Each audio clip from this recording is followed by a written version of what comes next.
আমরা নিরপেক্ষ নই, আমরা মুক্তিযুদ্ধের পক্ষে। শুধু দর্শক শ্রোতা, দৃষ্টিকোণ একাত্তরের পক্ষ থেকে আপনাদের স্বাগত জানাই। আমাদের সাথে আজকে আলোচনায় যুক্ত হয়েছেন আপনাদের ভীষণ পরিচিত প্রিয় মুখ আম, সাইফুল আমিন, সাংবাদিক এবং রাজনৈতিক বিশ্লেষক। সাইফুল আমিন ভাই, আপনাকে দৃষ্টিকোণ একাত্তরের পক্ষ থেকে কৃতজ্ঞতা জানাই এবং স্বাগত জানাই আমাদের। আপনাকে অনেক ধন্যবাদ। আম, সাইফুল আমিন ভাই, আমি এই যে বাংলাদেশের যে বর্তমান অবস্থা, আম, বিশেষ করে রাজনৈতিক দলগুলো, যেমন সরকারি দল বিএনপি, বিরোধী দল জামাত ইসলাম এবং তাদের সাথে সহযোগীরা, আহ, এই যে একটা অবস্থা এবং সামাজিক যে অস্থিরতা, সামাজিক যে নৈতিক স্খলন, এটা দিনকে দিন তো কমছেই না, আরো বেড়ে যাচ্ছে। এবং মানুষের ভেতরে যে একটা নৈতিকতা বোধ, একটা লজ্জা, ভয়, আম, একটা যে সম্মান, সমস্ত কিছু মনে হচ্ছে ফলিং অ্যাপার্ট। কোনো কিছু আর ঠিকঠাক নেই। এই যে একটা অবস্থা বিরাজ করছে, এর মধ্যে আমরা দেখলাম যে একটা সময় একটা প্রচলিত অনেকে বলতো যে আমরা তো কখনো জামাত ইসলামকে এরকম ভাবে দেখি নাই। অনেক এটাও শুনেছি, যখন আমরা বলতাম যে জামাত মানেই জামাত শিবির পাকিস্তানি, এরকম একটা বলতাম, তখন এরকমও বলতো। তো এখন তো জামাত ইসলাম আছে এবং ভেরি মাচ আছে, এবং প্রতিদিন তাদেরই ভিডিও ভিডিও লিকড হচ্ছে, আপনিও জানেন, এটা রিপিট না করি। এই সোশ্যাল অবস্থাটার কথা আপনি কেমন করে বিশ্লেষণ করবেন? প্রাথমিক এই বিষয়টা শুনে তারপরে আমি আসলে আমার মূল আলোচনাটায় যেতে চাই।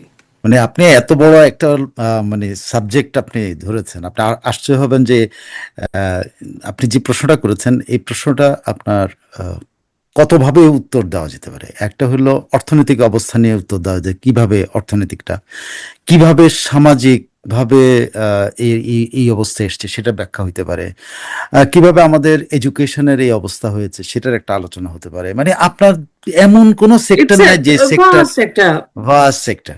তো এই ভাস্ট বিষয়টার মধ্যে যদি আপনি সিনপসিসটা যদি আসেন, আহ, যেটা আমার দৃষ্টিভঙ্গিতে, আমি অনেক সময় আমাকে এই জন্য মনে করে যে আমি টু মাচ সমালোচনা করি। এটা এটা আমাদের ভুল হয়ে গেছে হইলো 71-এ। আমরা 72-তে আমাদের ভুলটা হয়েছে। 72-তে দুটো ভুল আমি যেটা সবসময় বলি, এবং এটার জন্য আমি খুব সমালোচিত, যে দুটো ভুল আমাদের, সে দুটো ভুলই দুর্ভাগ্যজনক আমাদের বঙ্গবন্ধু শেখ মুজিবুর রহমানের, আমাদের জাতির জনকের। সেটা কি? একটা যেটা এখন আমি মনে করি, আমি আমার দীর্ঘদিন থেকে এটা মনে করি, সেটা হলো একটা পরাজিত শক্তিকে মাঠে হাঁটার সুযোগ করে দিয়েছিলেন বঙ্গবন্ধু। সেটা কিভাবে দিয়েছিলেন? এই পরাজিত শক্তিকে উনি প্রথমত হলো তাদের জীবন বাঁচিয়েছেন, জেলের ভিতরে ঢুকায়, যাদের জীবন বাঁচানো দরকার জেলে ঢুকায় দিয়েছেন। তারপর উনি এক যে লটা করেছেন সেটা হলো যে আর্সন অমুক তমুক ছাড়া অন্যরা, অন্যদের ব্যাপারে ওনার কোনো ইয়ে নাই, তারা সমাজে চলাফেরা, কিন্তু তারা আর্সন না করলেও, তারা আগুন না লাগালেও, তারা আমাদের ইয়ে মেয়েদের বেইজ্জত না করলেও, অনেক কিছু না করলেও তারা তার সহযোগী ছিল, তারা সহযোগিতা ছিল। তারা সরাসরি হয়তো করে নাই, কিন্তু সহজে আগুন লাগানোর সময় সে হয়তো আগুন লাগায় নাই, কিন্তু আগুন লাগানোটা সে দেখছে, দাঁড়ায় দাঁড়ায় দেখছে, তারা মাফ করে দেওয়া হয়েছে। আমি আমি জানি না আমি বুঝাইতে পারি কিনা, কারণ এইটা আমাকে অনেক ভুল বুঝে, যে মনে করে যে আমি বলি বঙ্গবন্ধু সবাই মাফ করে দিয়েছে, আমি কিন্তু সেটা বলি না। বঙ্গবন্ধু কিন্তু মানে সরাসরি যে আগুন লাগিয়েছে তাকে কিন্তু ছাড়ে নাই। কিন্তু আমার হ্যাঁ। কথা হলো অন্য জায়গায়, যে সরাসরি আগুন লাগানো এক জিনিস, আর যে দাঁড়িয়ে দাঁড়িয়ে আগুনটা দেখেছে, পানি ঢালে নাই, সেও তো সহযোগী। আপনি তো তারা মাফ করে দিলেন। সো আপনি হয়তো টার্গেটেড যে লোকটা খুনি তাকে ছাড়লেন না, কিন্তু খুনের সহযোগীদের কিন্তু ছেড়ে দিয়েছেন। যে লোকটা আমার মামরের ইজ্জত সরাসরি ইয়ার লুটপাট করে নাই, তারে কিন্তু আপনি মাফ করে দিচ্ছেন, বাট সে সহযোগী ছিল, কিন্তু সেই হয়তো এই কর্মকাণ্ডের সাথে জড়িত ছিল, আপনি তারা মাফ করেছেন, আপনি তাকে ছেড়ে দিয়েছেন, আবার তাদের বাঁচানোর জন্য আপনি জেলে ঢুকিয়েছেন। এটা প্রচন্ড আমার ভেতরে ক্ষত হয় যখন বঙ্গবন্ধুর এই সমালোচনাটা আমি করি, আমার ভিতরেই ক্ষত হয় যে বঙ্গবন্ধু এরকম একটা ভুল করেছেন। দ্বিতীয় ভুলটা বঙ্গবন্ধুর যে জিনিসটা হয়েছিল, আহ, বলতে আমি সরি যে এই যে বঙ্গবন্ধু শব্দটার সাথে আমি তার ভুল ধরতেছি, বিকজ আমি কিন্তু তার লাইক মানে আমার কাছে লাইক গড, মানে আমি গডের পর্যায়ে দেখি তাকে, কিন্তু তার এই ত্রুটিগুলোকে কিন্তু আমি কখনো ইয়ে করতে পারি না, মাইনাস করতে পারি না। তিনি বাংলাদেশের এই পরাজিত শক্তির সুযোগটা আরেকটা কেমনে করে দিয়েছিলেন, যে যখন কোনো দেশ বিজয়ী হয়, তো বিজয়ীরা কিন্তু দেশ শাসন করে, কিন্তু বিজয়ীদের যেই যেই গ্রুপটা বিজয় এনে দিয়েছে তারা কিন্তু শাসক দের সাথে সংশ্লিষ্ট থাকে তারা কারা? বাংলাদেশের বিজয়টা বাংলাদেশের জনগণ আনছে, ওকে, কিন্তু বাংলাদেশের সরাসরি যুদ্ধ করছে কে? মুক্তিযোদ্ধারা। মুক্তিযোদ্ধাদেরকে বঙ্গবন্ধু অস্ত্র সম্বরণ করায়া, অস্ত্র সমর্পণ করায়া বঙ্গবন্ধু তাদেরকে নিষ্ক্রিয় করে দিয়েছিলেন। তারা সমাজের গুরুত্বপূর্ণ ছিল না, তারা রাজাকারদের সমান, এবং শুধু কয়টা ভাতা দিলে কিন্তু তার সম্মান ইয়ে হয় না, তার ক্ষমতা আপনি কেড়ে নিয়েছেন। অথচ তাদের উচিত ছিল ক্ষমতার সাথে তাদেরকে রাখা। কিভাবে রাখতে পারতেন সেটা বঙ্গবন্ধু জানতেন। যেটা এই মুক্তিযোদ্ধাদেরকে উনি তো একটা মিলিশিয়া বাহিনীতে পরিণত করতে পারতেন। তারা সংঘবদ্ধ একটা শক্তি থাকতো, বঙ্গবন্ধুর পাশে সারাক্ষণ দাঁড়ায় থাকতে পারতো। বঙ্গবন্ধুকে প্রোটেক্ট করার দরকার নেই, বাংলাদেশ থেকে প্রোটেক্ট করার জন্য এই 2 লাখ মুক্তিযোদ্ধা বা 3 লাখ মুক্তি বা 4 লাখ মুক্তিযোদ্ধা কিন্তু সবসময় বঙ্গবন্ধুর পাশে দাঁড়ায় থাকতে পারতো। সেটা না করে বঙ্গবন্ধু তাদের ডিসমেন্টেল করেছেন, তাদের অস্ত্র নিয়ে নিছেন, তাদেরকে ক্ষমতাহীন করেছেন। আপনি জাসদ কেন তৈরি হয়েছে যদি আপনি সমালোচনায় আসেন, এখানে ওই ত্রুটিটার কারণে কিন্তু জাসদ হতাশ একটা জনগোষ্ঠী, যে জনগোষ্ঠীটা সরাসরি যুদ্ধ করে একটা শক্তিকে পরাজিত করেছে, তারা হতাশ হয়েছে, তাদের আপনি হতাশাগ্রস্ত করেছেন। যে কারণে জাসদের সৃষ্টির যদি কোনো মানে ভ্রূণ থেকে থাকে, ভ্রূণটা কিন্তু ওই জায়গায় হতাশা।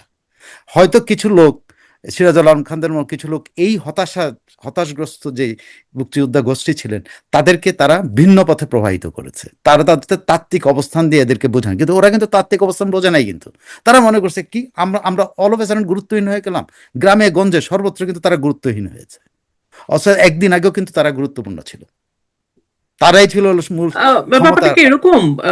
আমি যতদূর জানি, অবশ্যই আপনি বলতে পারবেন ভালো। দুটো ব্যাপার।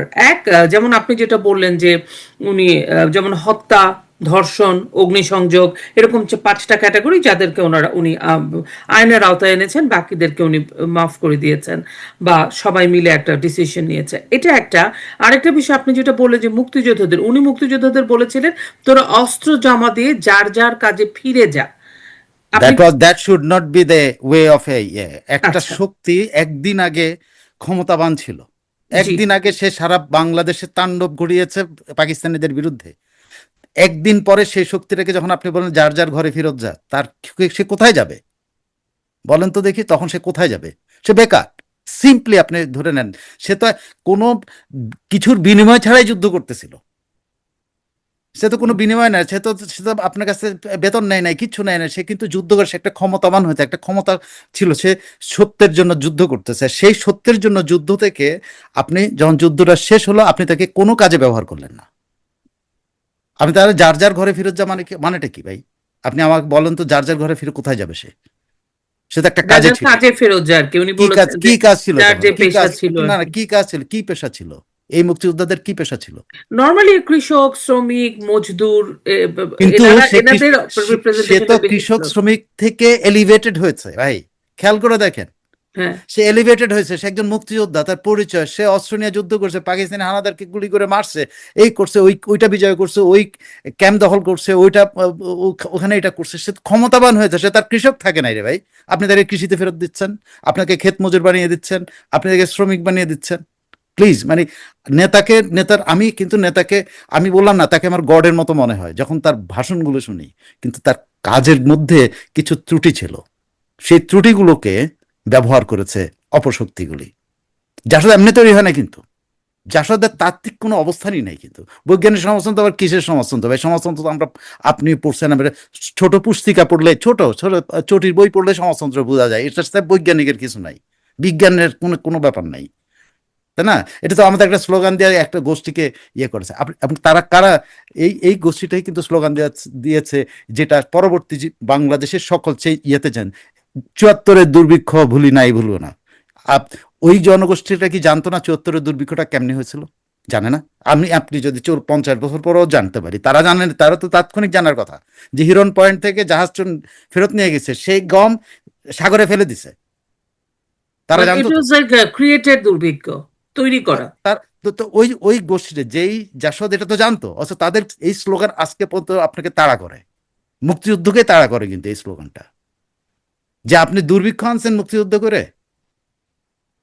তাড়া করতেছে না এখন পর্যন্ত, এবং আমার তো মনে হয় আরো 100 বছর তাড়া করবে। এটা মানুষকে বুঝাইতে আপনি পারবেন না যে বঙ্গবন্ধুর কারণে 74 দুর্ভিক্ষ হয় না, বোঝানো যায় না। কিন্তু আপনি শত চেষ্টা করলেও আপনি বঙ্গবন্ধুর এই ভুল ছিল, বঙ্গবন্ধুর ওই ভুল ছিল, কিন্তু বঙ্গবন্ধু কিন্তু এই এই শত্রু দেশ আমেরিকার কাছ থেকে কিন্তু চাল গম কিনছিল, টাকা দিয়ে কিনছে। পিএল 480-র অধীনে টাকা দিয়ে কিনেছে, পয়সা দিয়ে কিনেছে, বাংলাদেশের টাকা দিয়ে। সেটা হিরন পয়েন্ট পর্যন্ত প্রথম জাহাজ আসছিল, সেই জাহাজগুলো ফেরত, সেই জাহাজ ফেরত নিয়ে এই আটলান্টিকে নিয়ে তারা এই গমগুলো সাগরে ফেলে দিছে। তারা তাদের আর ইয়েতে নেয় নাই, কিন্তু তারা যখন কোনো কিছু এক্সপোর্ট করে সেটা কিন্তু তাদের ভূমিতে নেয় না, বিশেষ করে তাদের এই এগ্রিকালচারাল প্রোডাক্ট কিন্তু ব্যাক করে না, ফেলে দেয় ওরা। আমরা এই কারা এই স্লোগানটা করেছিল, ওই ওই হতাশটা করছে তারা, দেখছে যে বঙ্গবন্ধু আমাদেরকে নেগলেক্ট করছে। I tell you, this the psychology.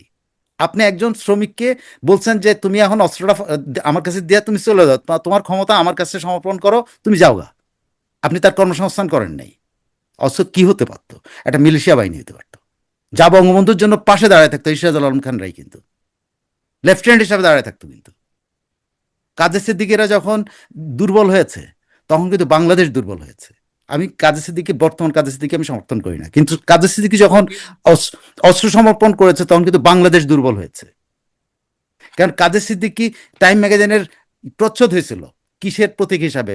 তখন তাকে টর্চারার হিসাবে বঙ্গদেশের দেখে নাই যে কিন্তু টাইম তখন ম্যাগাজিন তাকে, টাইম ম্যাগাজিন কাদের সিদ্দিকী আমাদের বীর মুক্তিযোদ্ধাকে একজন টর্চারার হিসাবে প্রজেক্ট করতেছে কেন?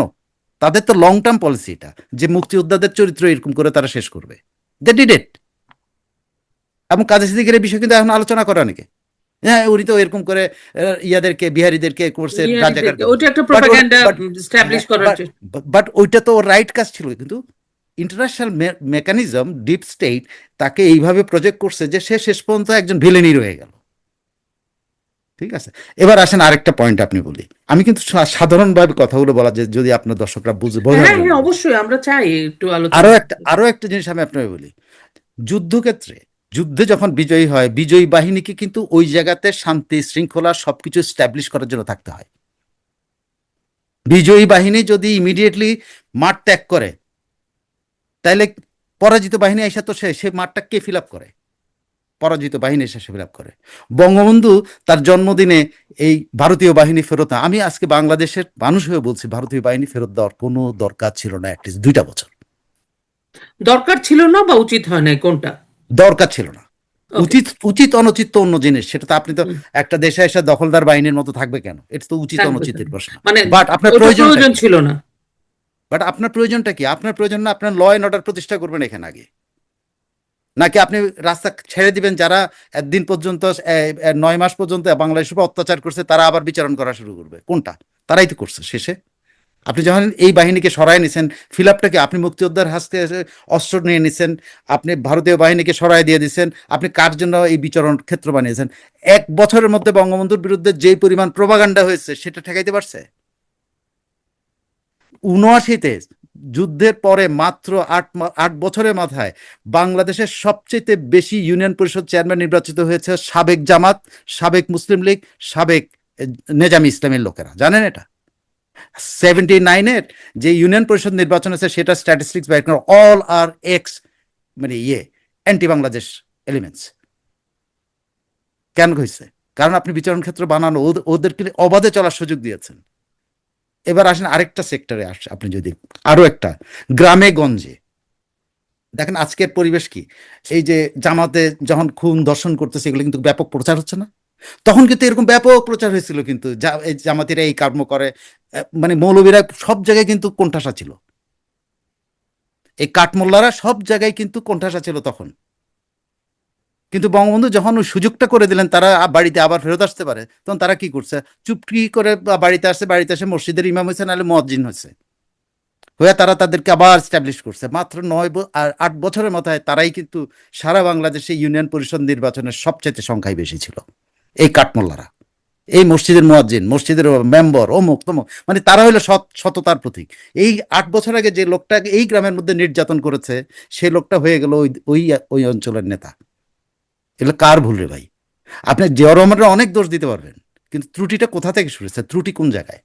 জিয়াউর রহমান এদেরকে রাজনীতি করার সুযোগ দিছে, কিন্তু তারা তো রাজনীতি করা, প্রথম তো রাজনীতির লাইসেন্স নিয়ে করে নাই, তারা কিন্তু তাদের রাজনৈতিক পরিচয়ে বাদ দিয়েই কিন্তু সারা বাংলাদেশের ইউনিয়ন পরিষদ নির্বাচনে তারা কিন্তু সংখ্যাগরিষ্ঠ হয়েছে।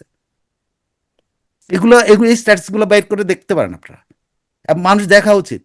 ত্রুটিগুলো শুরু হয়েছে কিন্তু আমাদের 72তেই। 72তে আপনি যে যে বঙ্গবন্ধু বাকশাল করলেন, বাকশালের মতো এত ভালো সিস্টেম আমার মনে হয় না পৃথিবীতে আর কোথাও আছে। আপনি যে একটু পড়াশোনা করেন, একটু যদি বাকশাল এসআরওটা দেখেন, আপনি হাও হয়ে যাবেন হোয়াট বাকশাল ইজ। কিন্তু এই বাকশালটা কখন করার দরকার ছিল? যখন পুরো দেশটা বিভক্ত হয়ে গেল। বঙ্গবন্ধুর এই ত্রুটিগুলোর কারণে কিন্তু বিভক্ত হয়েছে। মুক্তিযোদ্ধারা বিভক্ত, মুক্তিযোদ্ধারা এই, মুক্তিযোদ্ধারা জাসদ করলো, অমুক তমুক সব মিলায় রাজাকাররা রিহেবিলিটেট হয়ে গেল, সমস্ত মসজিদ ইয়াতে ইমাম মুয়াজ্জিন হয়ে গেল, সবকিছু হয়ে যাওয়ার পরে কি হলো, বঙ্গবন্ধু বুঝতে পারলেন যে সমাজকে এখন একসাথে আনতে হবে, যেটা উনি 72তে করতে পারতেন। ত্রুটি ধরার জন্য আমি এখানে বসে না। তার মানে আমি বলছি আপনি যে আমি ত্রুটি ধরার জন্য, বঙ্গবন্ধু ত্রুটি ধরা মানে বুঝছেন, আমার কাছে নিজের সাথে মনে হয় আমার নিজের শরীর না ক্ষত বিক্ষত করছি। বাট সামাজিক যুক্তিগুলো যদি আনেন, প্র্যাকটিক্যাল যুক্তিগুলো যারা আনেন, ত্রুটিগুলো আমাদের 72 থেকেই হয়ে গেছে। না আমি যেটা বোঝার চেষ্টা করছি, আমার আসলে টপিকটাই ভিন্ন ছিল, বাট আমরা ওখানে যাব। আমি যেটা বোঝার চেষ্টা করছি আপনার কথাতে, বঙ্গবন্ধুর মানে সমস্ত আন্দোলন সংগ্রাম যদি আমরা দেখি, 6 দফা মানে আপনি 52 থেকে পর থেকে যে একটা ধারাবাহিকভাবে আমরা যদি দেখি, সেই বঙ্গবন্ধু বিচক্ষণ, সেই বঙ্গবন্ধু মানুষের, জনগণের একটা রাষ্ট্রের গঠনের দিকেও নিয়ে এগিয়ে গেছেন এবং এটা সাকসেসফুল। ওনার মিশন অ্যাকমপ্লিশ ছিল বাংলাদেশটা যখন হলো। তারপরে কিন্তু কি মনে হয় আপনার যে একটা মানুষের এত প্রজ্ঞা, জীবনের এত ঘাত প্রতিঘাত পেরিয়ে যিনি অটল থাকলেন, তিনি স্বাধীন হওয়ার পরে যখন রাষ্ট্রের প্রধান হলেন, তখন উনি এত মানে ভুল ভুল করে বসলেন সেরকম কি, বা ওনাকে ডেলিবারেটলি মিসগাইড করা হলো ওনার surroundings? I don't know, I just wanted to know, মানে আমি না জানতে না, চাই আমি তো এটা হিস্টোরিক্যাল কিভাবে বঙ্গবন্ধুকে ফিগার তো একলা তো আপনি হিস্টোরিক্যাল বলে দেবেন। হুম। হিস্টোরিক্যাল ফিগারগুলোর সম্পর্কে, যেটা আপনি যদি যে ফিগারগুলো ওনাকে গাইড করতে পারতো, সেই ফিগারগুলো থেকে উনি দূরে সরে গেছিলেন, এটা একটা। হুম। আরেকটা হলো যে উনি প্রচন্ডভাবে উদার মানসিকতা, উনি সবাইকে মিলে থাকতে চেয়েছেন। মানে ওনার ভালোবাসাটাই ওনার কাল হলো। কাল হয়েছে, কারণ একজন শাসকের শুধু ভালোবাসাও না, শাসনও করতে হয়। ওকে। উনি শাসন করতে চান নাই, উনি ভালোবাসা দিতে চাইছেন। এই ভালোবাসা দেওয়াটাই হলো কাল হয়ে গেছেন। উনি ভালোবাসা যদি দিতে না চাইতেন, তাহলে উনি কেন ওনার যদি ভারতীয় বাহিনী বাংলাদেশে থাকে, ওনার নিয়ন্ত্রণ থাকে, এটা উনি বোঝেন না? নিশ্চয়ই বুঝছেন, কিন্তু উনি মনে করেছেন ভারতীয় বাহিনী যদি এখানে থাকে, বাঙালি আমার ভুল বুঝবে। উনি বাঙালির ভুল বোঝাবুঝির মধ্যে উনি বাঙালির ভালোবাসা চাইছেন। মুক্তিযোদ্ধাদের হাতে যদি অস্ত্র থাকে, থাকে, ওনার ধারণা হয়েছিল যে মুক্তিযোদ্ধারা যে পরিমাণ পাওয়ারফুল হয়েছে, সেই পরিমাণ তাদেরকে নিয়ন্ত্রণ করা যাবে না। সো মুক্তিযোদ্ধা এই রাজাকার আলবদর যেগুলো আছে, এগুলার কিছু হলো মাফ করে দিতে হবে, না এলে তো আমার সমাজে মিলাইতে পারবো না, মানে রিকনসিলিয়েশন করতে পারবো না ওনার মনের মধ্যে। কিন্তু একজন শাসককে আপনি যদি রাজরাজদের কাহিনীগুলো আপনি যদি একটা দুইটা করে পড়েন, রাজরাজরা তার সবচেয়ে ঘনিষ্ঠ উজিরকে কিন্তু সবার সামনে জবাই করছে। মানে মানে যেই ভালো মানে বঙ্গবন্ধুর একটা জিনিস ছিল যে বাঙালি জাতির প্রতি তার ইমেন্স ভালোবাসা। ভালোবাসা এবং কমিটমেন্ট, এবং উনি এই জাতিটাকে নিতে চেয়েছেন। কিন্তু রাষ্ট্রপ্রধান হওয়ার পরে ওনার যে উম, ভালোবাসার সাথে সাথে একটা কঠোর নীতি নেওয়া উচিত জি, ছিল, সেটা উনি হয়তো। কারণ দেশটা তো বিভক্ত ছিল, উনি এই জায়গাটাই ভুল করে গেছেন যে হ্যাঁ, দেশটা তো তখন বিভক্ত একটা ছিল। এক ধরনের ফোর্স ছিল, তখন এক ধরনের ড্রাইভ ছিল, কিন্তু রাষ্ট্রটা হয়ে যাওয়ার পরে হ্যাঁ, এই স্ট্র্যাটেজিক্যালি আরো একটু সফট হার্ড। একটু না, আপনার স্ট্র্যাটেজিক্যালি ওনার উচিত ছিল পরাজিত শক্তিকে টোটালি নির্মূল করে দেওয়া। দ্যাট ইজ নির্মূল বাট করে। মাই মানে উনি পয়েন্ট। কঠোর হতে পারেননি যে আমাদের উনি নির্মূলই কর, উনি এই পথেই হাঁটেন নাই। আপনি কোনোদিন পরাজিত শক্তিকে আপনার কোনো না কোনো ভাবে আপনি তাকে ইয়ে করতে হবে, সাপ্রেস করতে হবে। সেটা কিভাবে করেন? আপনি মাইরে ফেলাবেন না, আপনি তাকে মারবেন না, তার তার ইয়া আপনি ইন্টেলেকচুয়াল অ্যাবিলিটি শেষ করতে হবে। প্রথম কিন্তু ইন্টেলেকচুয়াল অ্যাবিলিটি, সেই জন্য তার ইন্টেলেকচুয়াল অ্যাবিলিটি আপনার বিরুদ্ধে ব্যবহার না করতে হবে, এই ইনস্ট্রুমেন্ট আপনার লাগবে। আপনি যখন একটা অফিসেও যদি একটা কাজ করেন, আপনি যখন দেখবেন যে আপনার একটা প্রতিপক্ষ আছে, আপনি তার সাথে কি দিয়ে প্রথম ফাইট করেন? ইন্টেলেকচুয়াল ফাইটটা করেন। আপনি ইন্টেলেকচুয়াল আপনার অ্যাবিলিটি বাড়ায় তাকে আপনি পরাজিত করেন, তাই তো? এটাই তো মানুষ, হিউম্যান ইয়ে। তো ইন্টেলেকচুয়াল অ্যাবিলিটি আমরা কিন্তু তাদের নিয়ন্ত্রণ করব। তার মানে কি? মানে হলো আমরা তাদেরকে অবাধে আমার ইউনিভার্সিটিতে আসতে দিছি, খেয়াল করে দেখেন যে রাজাকারগুলো আলবদরগুলো হচ্ছে বুদ্ধিজীবী হত্যা করছে, তারা 72-তে ইউনিভার্সিটিতে এসে লেখাপড়া করছে, ক্লাস করছে। ইমাজিন। এক, আমি জাস্ট জায়গায় জায়গায় বলি, স্কুলগুলিতে তারা শিক্ষকতায় ফেরত গেছে, তারা সব জায়গায় সমস্ত জায়গায় তারা রিহেবিলিটেট হয়েছে তারা। 2 নম্বর হলো আপনি আরেকটা জিনিস নির্মূল করবেন, সেটা হলো সে যেন কয়েকটা জেনারেশন, এটা তো পৃথিবীতে উদাহরণ আছে রে ভাই, ভিয়েতনামে আছে, কম্বোডিয়াতে আছে, যে আপনি কয়েকটা জেনারেশনের জন্য তাকে সাপ্রেস করবেন। তো সেটা সেকেন্ড কিভাবে করবেন? সে তার সেকেন্ড ক্লাস নাগরিক করে সেকেন্ড দিতে পারে, ক্লাস। যে তুমি আমার কোনো ফার্স্ট ক্লাস জবে আসতে পারবে না, তুমি আমার এখানে কন্ট্রাক্টরি যদি করো, তুমি সাব কন্ট্রাক্টর থাকবে, এর বেশি কিছু হইতে পারবে না। একটা 3টা 4টা জেনারেশন যদি করতেন, তাহলে আজকের এই জঙ্গিগুলো কিন্তু উৎপাদিত হইতো না। আজকের এই জঙ্গিগুলো কিন্তু উৎপাদিত হয়েছে ওই জেনারেশনটা দিয়ে, যারা তখন থেকে সক্ষমতা অর্জন করেছে।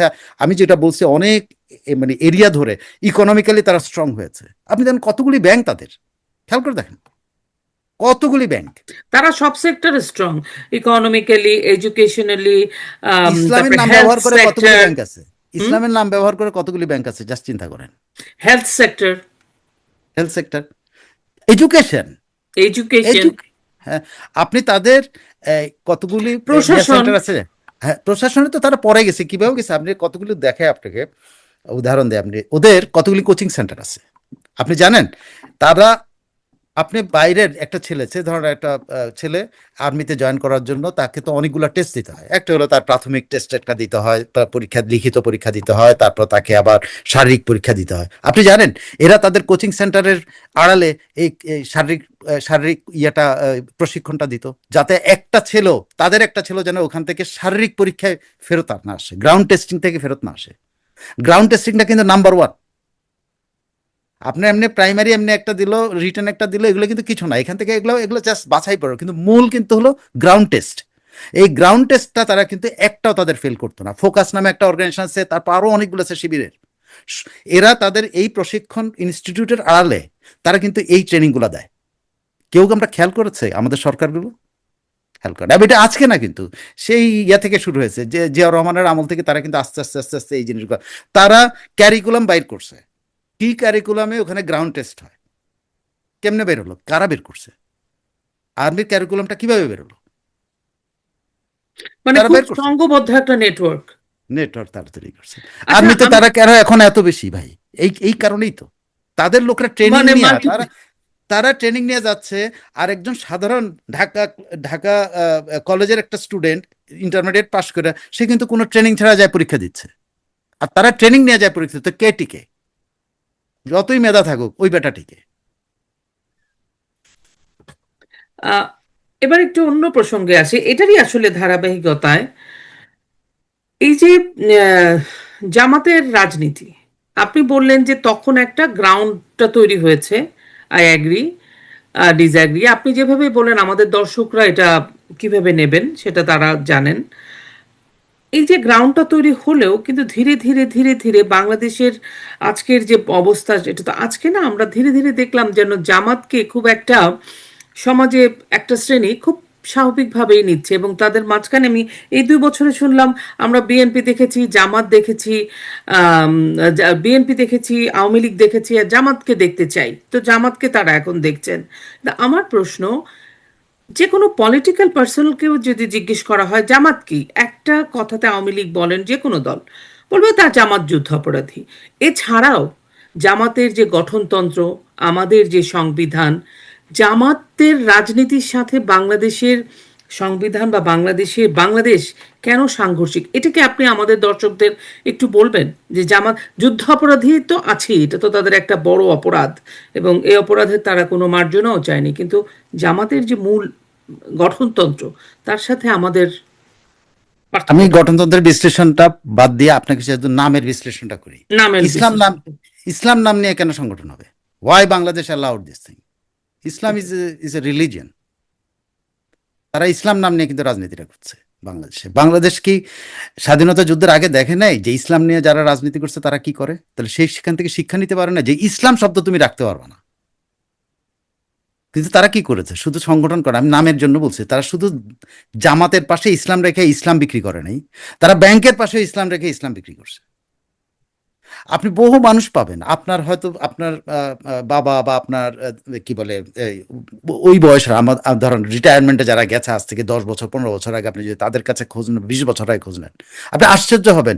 আওয়ামী লীগের নেতা, আওয়ামী লীগের নেত্রী ছিল, কলেজের প্রফেসর ছিল বা এস্টেট প্রফেসর বা যে সরকারি কলেজের প্রফেসর ছিল, এরকম সরকারি কর্মকর্তা, ব্যাংক কর্মকর্তা, জানেন সোনালী ব্যাংকের কর্মকর্তা আমি পাইছি যে তার রিটায়ারমেন্টের পরে টাকাগুলো নিয়ে ইসলামী ব্যাংকে রাখছে। কেন জানেন?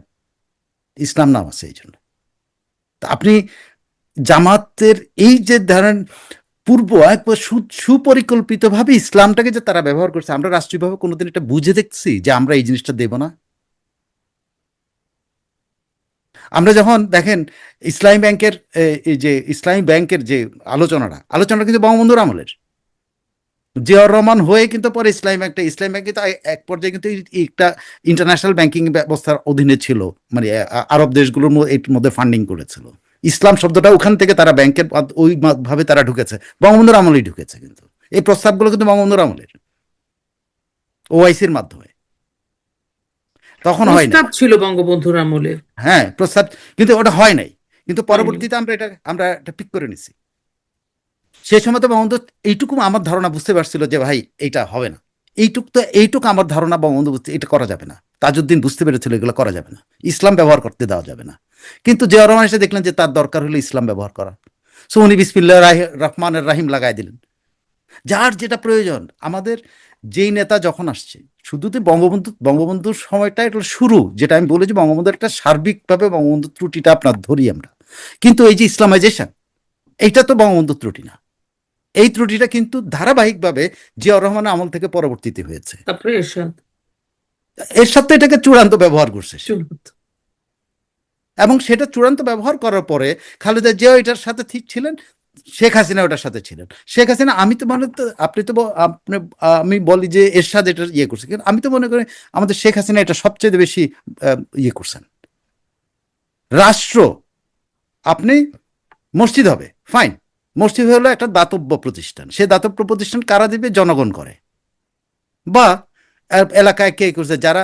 আপনি দেখেন আগে এলাকার মধ্যে একটা পুকুর কাটা হইতো, এখন কিন্তু পুকুর মজায় ফেলে ওখানে মসজিদ বানায়। পরিস্থিতিটা এরকম হলো কেন? এবং সেটাকে আমি কিন্তু রাষ্ট্রীয়ভাবে স্বীকৃতি দিচ্ছি। কয়েকদিন বাদে সে আইসা অ্যাপ্লিকেশন করে যে আমার বিদ্যুৎ বিল মাফ করে দাও, দিয়ে দিচ্ছি বিদ্যুৎ বিল মাফ। কদিন বাদে অ্যাপ্লিকেশন করে আমার ইমামের বেতন দাও, দিয়ে দিচ্ছে বেতন। কদিন বাদে এসে বলে আমার মুয়াজ্জিনের বেতন দাও, দিয়ে দিচ্ছে বেতন। কদিন বাদে বলে আমি এখানে 10টা ইয়াকে কোরআন হিফজো করাবো, দিয়ে দিচ্ছে পারমিশন।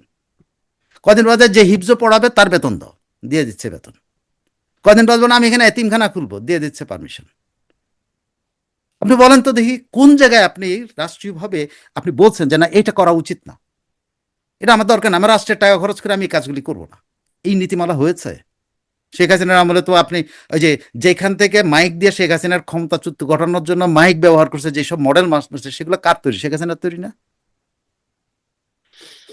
আজকে যে মোল্লারা ওখানে তার বিরুদ্ধে ফতোয়া দেয় আওয়ামী লীগ করলে কল্লা ফলায় দিতে হবে, এরকম ফতোয়া দেয়, তো সেটা কার তৈরি?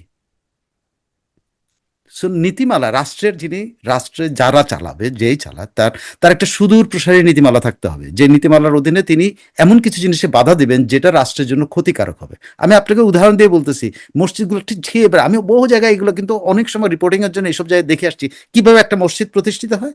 প্রথম একজন দেখবেন যে আসবে পুলিশের সাব ইন্সপেক্টর অথবা কোনো এক আমলা, অ্যাসিস্ট্যান্ট সেক্রেটারি বা ডেপুটি অফিসার, সে রিটায়ারমেন্টে গেছে, সে আইসাই প্রথম কি করলো, বাপের জমি আছে, একটা প্রাইমারি স্কুল দিবে না কিন্তু, সে বাপের জমিটার মধ্যে একটা ইয়ে করবে, বলে একটু মাদ্রাসা করো। আপনি বলেন ঢাকার চারপাশে সরকার কি একটু দেখে নাই? ঢাকার চারপাশে মাদ্রাসা সরকার দেখে নাই? সরকার কি দেখে নাই কারণ বাজারের ভিতরে কতগুলি মাদ্রাসা? দেখে নাই? সরকার কি দেখে না মিরপুরে কতগুলি মাদ্রাসা? তো সরকার এই মাদ্রাসার পঙ্গপাল বাহিনী যখন বের হয়, যাদেরকে অর্ধশিক্ষিত আমরা বলি, যারা শেখে না, তারা শুধু শেখে হলে রাষ্ট্রের বিরুদ্ধে স্লোগান দেওয়ার জন্য, সেটা দিয়ে আপনি কিন্তু ঢাকা শহর ভরায় ফেলছেন। এটা কি ধরেন, এটা এটা আপনি এককভাবে শুধুমাত্র ওইখানে জিয়াউর রহমানের দোষ দিবেন না, ধারাবাহিকভাবে সবাই এটার সাথে ইনভলভ। আমার জীবনে এরকম, আমি অ্যাসাইনমেন্টে গেছি হচ্ছেন একটা এই টর্নেডো হয়েছিল, আমি আপনার এখানে বলছি কিনা জানি না, একটা টর্নেডো এক জায়গায় হয়েছিলাম একটা দ্বীপে। একটা দ্বীপ জেলায়। আমি নাম এই জন্য ওই নেতার নামটা আনতেছেন, তিনি মারা গেছেন। তো ওনার সাথে আমি যখন ইউএনবিতে চাকরি করি, ওনার সাথে আমাকে মানে অ্যাটাচ করে পাঠানো হলো যে উনি যাচ্ছেন যে এলাকার মধ্যে যে ইয়ে হয়েছে, যে ঝড়ে যে ক্ষয়ক্ষতি হয়েছে, এটার উপরে রিপোর্ট করো, কিন্তু আবার ওনার সাথেও যাও। তো ওনাকে সবাই পছন্দ করতো, উনি, তা আমি ওনার সাথে গেছি, উনি তখন মন্ত্রী। তো ওই দ্বীপ জেলায় আমি গেলাম। যাওয়ার পরে দ্বীপে নামার পরে উনি যখন গাড়িতে উঠলেন ওনার ইয়েতে, এ, উনি ধরেন 10 কিলো বা 12 কিলো রাস্তা উনি ওইখান দিয়ে পার হয়েছেন। না হলে 20 থেকে 30টা জায়গায় উনি নেমে নেমে কিন্তু টাকা দিচ্ছেন। একটা প্রাইমারি স্কুলে টাকা দেন নাই, সব মাদ্রাসায় টাকা দিচ্ছেন। আমি তখন খুব লজ্জিত, আমার কাছে মানে সব ইয়েছে। আমি তার পেছনে বসা, তার পিয়ারোর সাথে আমি পেছনে বসা। কোন দলের রাজনীতিবিদ? আর আমি এটা উনি উনি আমাকে বেঁচে নেই, পরে বলবেন। পরে বল। তা উনি যে বলছেন, ভাই আপনি আমার মানে অস্বস্তি লাগতেছিল। তো আমি বললাম যে আপনি এটা কি করতেছেন, সব মাদ্রাসায় টাকা দেন, আপনি তো কোনো একটা প্রাইমারি স্কুলে টাকা দিলেন না। কয় এটা বুঝবা না, বুঝবা না, এটা বুঝবা না, রাজনীতি করতে হলে একটা বুঝবা না। আমি যদি হ্যাঁ, এদের টাকা আমার না এটা দেই, এটা মনে আছে, আমি আপনি যে আমাকে আমি যদি এদেরকে টাকা না দিতাম, এদের যদি আমি টাকা না দেই, তাহলে আমার কিন্তু রাজনীতি উল্টায় ফেলাবে। চিন্তা করেন তখনকার সময়ে একজন প্রভাবশালী বড় নেতা এদের কাছে জিম্মি ছিল, অথচ রাষ্ট্রীয়ভাবে তো এগুলো ঠেকানো উচিত ছিল। একটা এতগুলি প্রাইমারি স্কুল ক্ষতিগ্রস্ত হয়েছে, উনি কিন্তু ওখানে টাকা দেন না কেন? উনি কেন দেন নাই? কারণ হলো সরকার তো এটা দিবে, আর ওনার দায়িত্ব হলো মাদ্রাসাকে বাঁচানো। কম দি যেখানে হ্যাঁ, পঙ্গপাল এটা তৈরি এটা হচ্ছে। কিন্তু হয়েছে। কারণ কি, মেলা, তারপরে গান বাজনা, পালা পার্বণ, কোনোটাতেই কোনো পয়সা পাতি কিছুই দিত না, কিন্তু ওয়াজে দিত। আমার মনে আছে এটা, কারণ আমি নিজে উইটনেস আরেকটা করেছি। ঘটনা কথা বলে, আমার জীবনের ঘটনা বলি, সেই জন্য আমি বলতেছি আমার জীবন থেকে আমি যেগুলো শিখছি। আমার এলাকায় এলাকায় আমি তখন খুব সময় ইউনিভার্সিটি স্টুডেন্ট।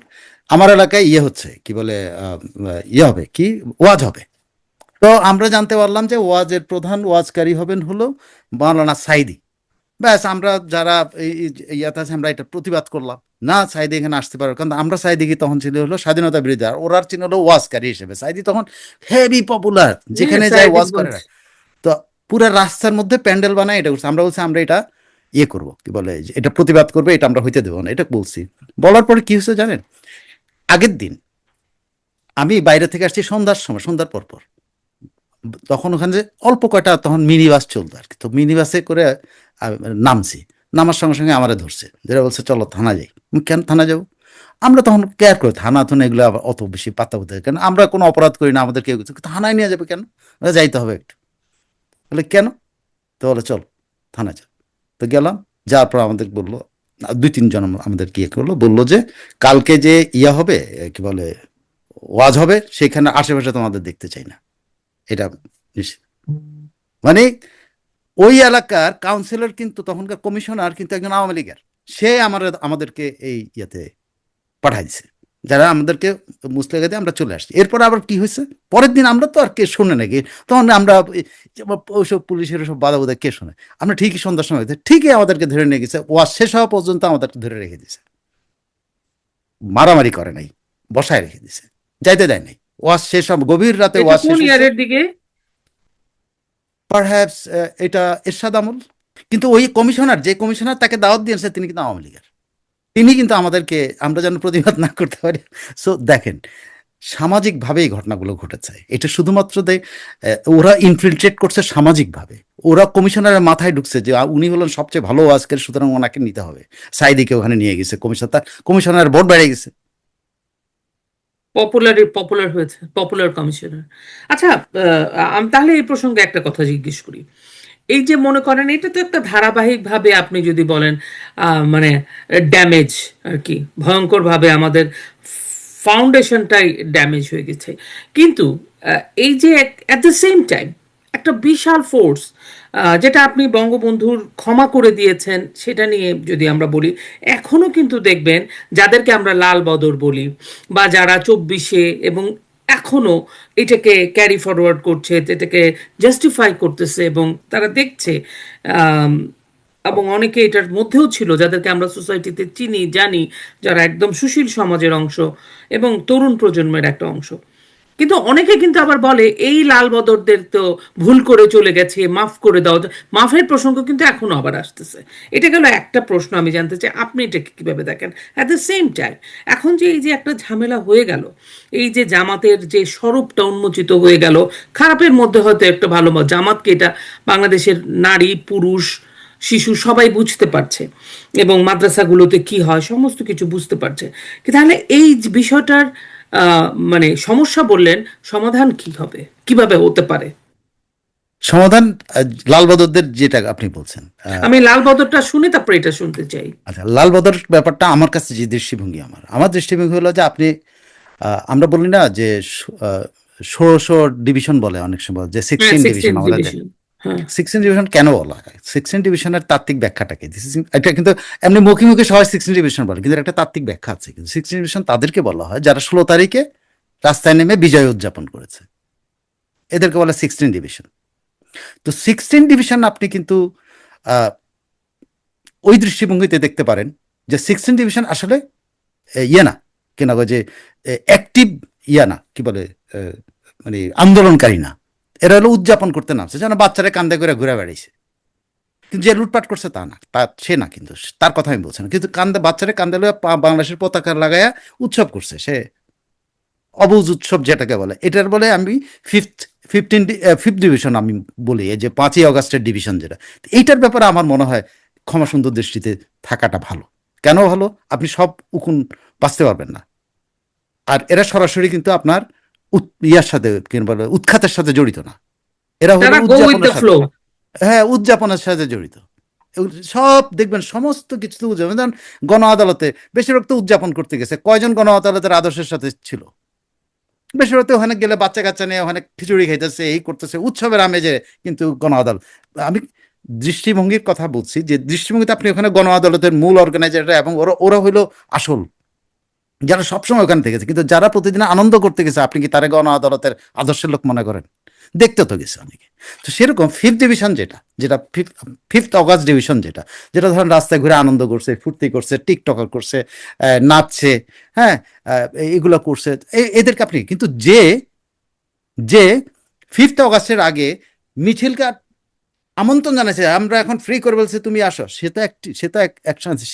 সে শিল্পী হোক আর যেই হোক, সে কিন্তু আসল লাল বদর। এই আসল লাল বদরকে আপনি যে সেকেন্ড ক্লাস নাগরিক না করে দেন, দ্য কান্ট্রি উইল অ্যাগেন 50 বছর পর আবার আরো ডুববে। ওই কান্ট্রি এমনি থাকবে কিনা সেটা আমার ইদানিং আমার সন্দেহ লাগতেছে, আমেরিকান চালবাজ দেখে।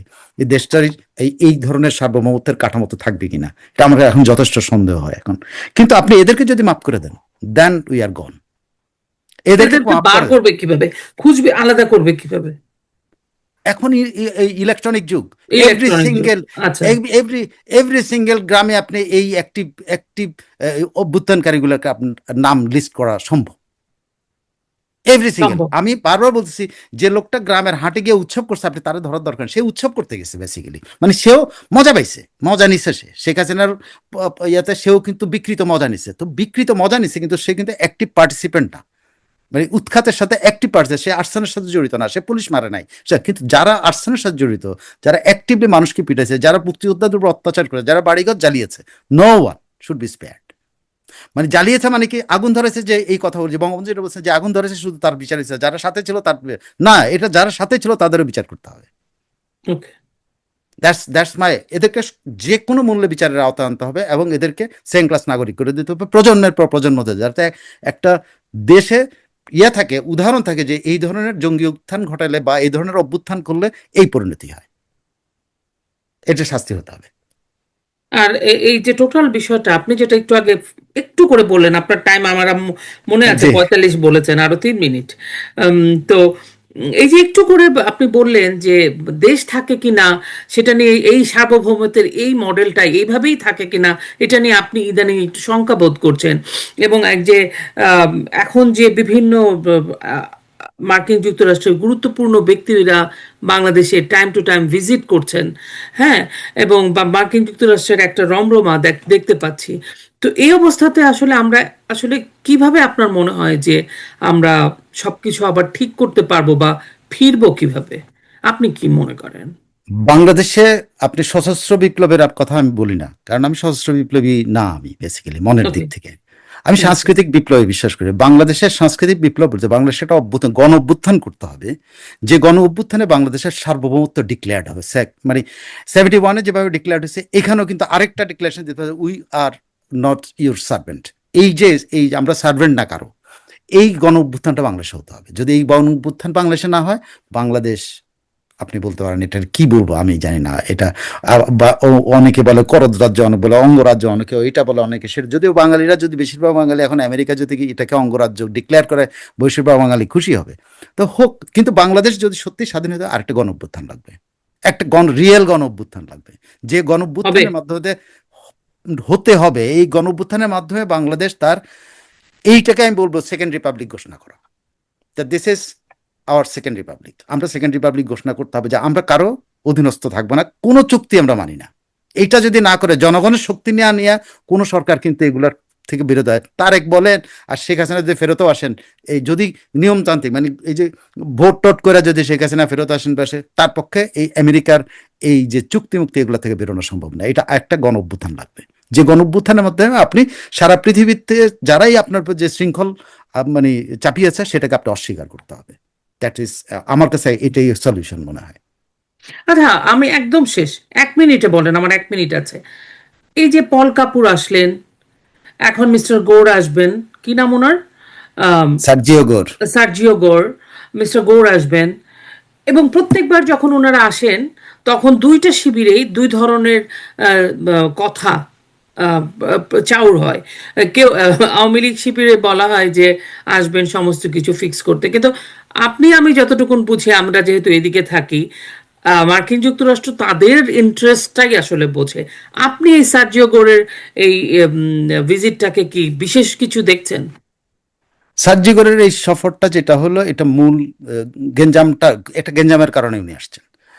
মূল মূল যেটা গেঞ্জাম, আলোচনা হবে অনেক কিছু, রাজনীতি ওটা সে অনেক কিছু, কিন্তু মূল গেঞ্জামটা হলো দুটা করিডোর নিয়ে, যেটা আমি আমার হ্যাঁ। শোতে আলোচনা করছি। দুটা করিডোর, এই দুইটা করিডোর, একটা হলো তারা না করছে চীনা করিডোর, আরেকটা হলো তারা তাদের হিউম্যানিটেরিয়ান করিডোরটা চায়। এই দুইটা হলো মেইন টপিকস থাকবে। তো ওকে। এখানে এখানে কিন্তু চীন এবং যুক্তরাষ্ট্রের যুদ্ধক্ষেত্র পরিণত হচ্ছে এটা, মানে এটা মানে মৌখিক যুদ্ধক্ষেত্র কিন্তু এখন এটা। আপনি ব্রেন ক্রিস্টেনসন এবং চীনের রাষ্ট্রদূতের যে বাদানুবাদ, এটা নিশ্চয়ই দেখেন, বাংলাদেশের মাটি ব্যবহার করে তারা একে অপরকে বকাবকি করতেছে। তৃতীয় কোনো দেশের খবরদারি মেনে নেবে না, অমুক করবে না, এগুলো মানে বলতেছে দেশ আমাদের ইয়ে করছে তার। খবরদার। সো এইখানে এই গোর আসতেছে আপনার এই গলার মধ্যে ফাঁসটাকে আরেকটু টাইট করার জন্য। এখানে ওই যে মানে ইনক্লুশন, আওয়ামী লীগের ফেরা, এগুলো এগুলো কথার নিয়ে কথা, এগুলো হবে, এগুলো হবে, এগুলো নিয়ে আলোচনা হবে মনে এগুলো করছে। হবে, কিন্তু এগুলো কথার কথা থাকবে। সে কোনোদিন সে চাইবে ওইটা, যে ওইটা দাও, তাহলে তোমার আমি এই ছাড় দিচ্ছি, নাহলে তোমার আমি এই চাপ দেবো। এই, এটা আওয়ামী লীগের ফেভারের কোনো কিছু না। এখানে তার মানে এটা ইনক্লুশন নিয়ে আলোচনা নেগোসিয়েশনের হবে, একটা টুল হিসেবে একটা ব্যবহার হতে টুল পারে। হিসেবে তারা ব্যবহার করে, যে তোমরা যদি আমার এই কথাগুলো না আসো, তাহলে কিন্তু আমি ইনক্লুশনের কথা বলা শুরু করবো। অফিসিয়ালি তারা কিছু বলবে, এই জন্য তারা কথাও বলবে আওয়ামী লীগের লোকের সাথে, এটা হ্যাঁ, দেখাবে শুনলাম যে শর্টকাট। তারা নাকি আলোচনা হ্যাঁ, করবে আওয়ামী লীগের সাথে, কিন্তু হ্যাঁ। তারা তো ভেরি মাচ আসলে অ্যালাইন উইথ জামাত ইসলাম। তারা এটাকে মডার্ন না, ইসলাম। আমি ওইভাবে আমি কখনোই বিশ্লেষণ করি না, যে আমার কাছে এটা কখন না যে তারা অ্যালাইন্ড উইথ, তারা ব্যবহার করে, দে আর ও, not they aligned are with also anyone. Using that party to. এভরিওয়ানকে তারা ইউজ করে, মানে তারা তাদের কোনোদিন কারোর ফেভারে সাথে যেটা অ্যালাইন্ড না। আসে। হ্যাঁ, আমি একটা জিনিস, মানে আমারও সময় ইয়ে হয়েছে, আমি তো বাইডেনের একটা নীতি ছিল, সে তার গণতন্ত্রকে মানে আপহোল্ড করা, বাইডেনের। ট্রাম্পের কিন্তু এই ধান্দা নাই। ট্রাম্পের মানে ফরেন পলিসির 1 নম্বর শর্তটাই হলো সিকিউরিটি, আমেরিকার সিকিউরিটি। আমেরিকার সিকিউরিটির জন্য আমেরিকা থেকে 10,000 কিলোমিটার দূরেও যদি কোনো ক্ষেপণাস্ত্র মারতে হয় না, মাইরা দেবে তারা।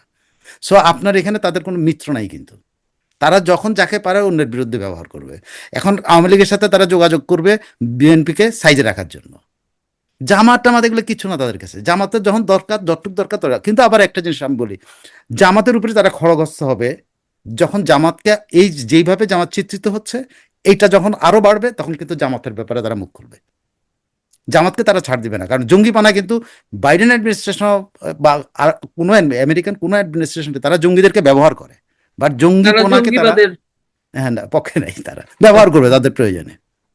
সো জামাতকে তারা ব্যবহার করবে যতটুক পরে, যতটুক পর্যন্ত যাওয়া যায়, এর বেশি না। অনেক ধন্যবাদ সাইফুল ভাই। আপনি শেষ কথাটা কি বলতে চান? আজকে একটা অন্যরকম আলোচনা হলো, কোনো টপিক না, কিছু না, মানে স্পেসিফিক কোনো টপিক না, একটা সার্বিক কথা। আপনি শেষ কি বলতে চান এই শেষ যেটা আলোচনা? সব সব জায়গায় এই আলোচনার ব্যাপারে আমার কোনো শেষ কথা, এটা অনেক অনেক অনেক বিস্তৃত আলোচনা, তো এটার মধ্যে কোনো কনক্লুশন নাই। আপনি এটা নিয়ে আপনি বছরের পর বছর আলোচনা চালাই যেতে পারবেন। আপনি যদি, আমি আপনাকে বলছি যে একটা সুনির্দিষ্ট ছোট্ট একটা কর্নার নিয়েও কিন্তু এইটা আলোচনা হতে পারে, কোন জায়গাটা আমাদের এক্স্যাক্টলি কোন জায়গায় আমরা ইন্টারভেন করতে পারি, এই জায়গাগুলো আলোচনা হতে পারে। সো এটার ব্যাপারে আমার কোনো মানে কোনো কনক্লুশন নাই। একটাই, যেটা যেটা আমার চাওয়া, মানে আমি যেটা চাই যে বাংলাদেশে যারা জঙ্গিপনা করছে 71-এ করছে, তাদের বংশধর থেকে শুরু করে এখন যারা জঙ্গিপনার সাথে জড়িত প্রত্যেকটাকে বাংলাদেশে শাস্তির আওতায় আনতে হবে। এটা এক নম্বর এজেন্ডা থাকতে হবে, যে শাস্তির আওতায় আসবে এবং এদেরকে সেকেন্ড ক্লাস নাগরিক করতে হবে। এর বাইরে কোন, এটা দিয়ে স্টার্ট করতে হবে। That is my appeal to save the country. To save the country. অনেক ধন্যবাদ সাইফুল ভাই। আপনি এর আগের শোটাতেও এসে আপনার বাংলাদেশের অভিজ্ঞতা বলেছিলেন, সবাই অসম্ভব পছন্দ করেছে। আমার কাছে ফোন এসছে। আমি শিওর যে আজকের আলোচনাটাও একটু ডিফারেন্ট, কিন্তু পছন্দ করবে সবাই। আপনাকে অশেষ কৃতজ্ঞতা জানাই দৃষ্টিকোণ একাত্তরের পক্ষ কিন্তু থেকে। আমি বঙ্গবন্ধুর সমালোচনা করেছি, এই জন্য আমার নিজের কাছে খারাপ লাগে, কিন্তু বঙ্গবন্ধুর এই সমালোচনাগুলো হওয়া প্রয়োজন আছে। মানে ভবিষ্যৎ প্রজন্ম জানা উচিত আমাদের জন্মের পরে ত্রুটিগুলা কি হয়েছে, এটা মানে কিন্তু স্ট্রং খোলামেলা হওয়া আলোচনা। উচিত যে সবসময় ভালোবাসাটাই অনেক সময় কাল হতে নো, পারে, এটাও। শাসন আপনি দেশ চালাতে হলে সবসময় ভালোবাসা দিয়ে পারবেন না। ইট ইজ নট, এটা কোনো রাজা পারে নাই, কোনো রাজরা পারে নাই, কোনো জমিদার পারে নাই। তো সেখানে গণতান্ত্রিক সেক্ষেত্রে শক্তি হিসেবে এক আসতে পারে। সেকেন্ডে সেক্ষেত্রে আপনি বঙ্গবন্ধুর তো ঔদারতা, ভালোবাসা, সফটনেস অনেক বেশি। আপনি শেখ হাসিনাকে কেমন করে এক লাইনে কিভাবে আপনি কম্পেয়ারিং টু বঙ্গবন্ধু? না, এই দিক থেকে শেখ হাসিনা কিন্তু অনেক স্ট্রং, অনেক অনেক স্ট্রং, স্ট্রিক্ট এবং স্ট্রং ছিলেন। অনেক স্ট্রং, অনেক স্ট্রং। বাট তার সাঙ্গ, মানে আমি সরি, তার আশেপাশে যেগুলো আছে তারা তাকে মিসগাইড করে, মিসগাইড করে তাকে একটা, এবং ওনার একটা আস্থাও, যাদের যাদের সাথে উনি চলেন তাদের উপর উনি খুব অতিমাত্রায় আস্থা রাখেন। এটা কিন্তু, নির্ভরশীল হয়ে পড়া। হ্যাঁ, নির্ভরশীল মানে কি, বিশ্বাস করেন, নির্ভরশীল না, বিশ্বাস, বিশ্বাস আস্থা। বিশ্বাস করেন। এই জায়গাটাতে ওনার, আপনি আপনার দুইটা চোখ লাগবে, আপনার পেছনে একটা চোখ লাগবে। আপনি যদি রাষ্ট্র চালাতে চান, সামনের টলা সামনে আপনারা, আমি দেখ আপনার সাথে হাসি মুখে কথা বলবো, কিন্তু পিছনের চোখটা দিয়ে আমি কিন্তু খেয়াল রাখবো যে আপনি কি কি করেন। এটা লাগবে। শেখ হাসিনার এটার অভাব আছে। অভাব ছিল না, আমি একদম শিওর। মানে লাস্ট কিছু বছর একদম ডিফারেন্ট হয়ে যাচ্ছিল সিচুয়েশন, বাট উনি তো এরকম ছিল না। উনি একদম মানে খুবই সিজন ছিলেন আমার যতদূর জানি। মেবি, আমি বলতে পারি না। হ্যাঁ, আমার মনে হয় না। উনিও আমি আসলে উনিও এত উনিও ব্লাইন্ড এই উনি দুইজনের প্রতি, উনি আমি জানি না। উনিও বঙ্গবন্ধুর মতো মানে সরল। অনেক অনেক এই সারল্য কিন্তু একজন লাভিং। শাসকের ইয়ে হয় না।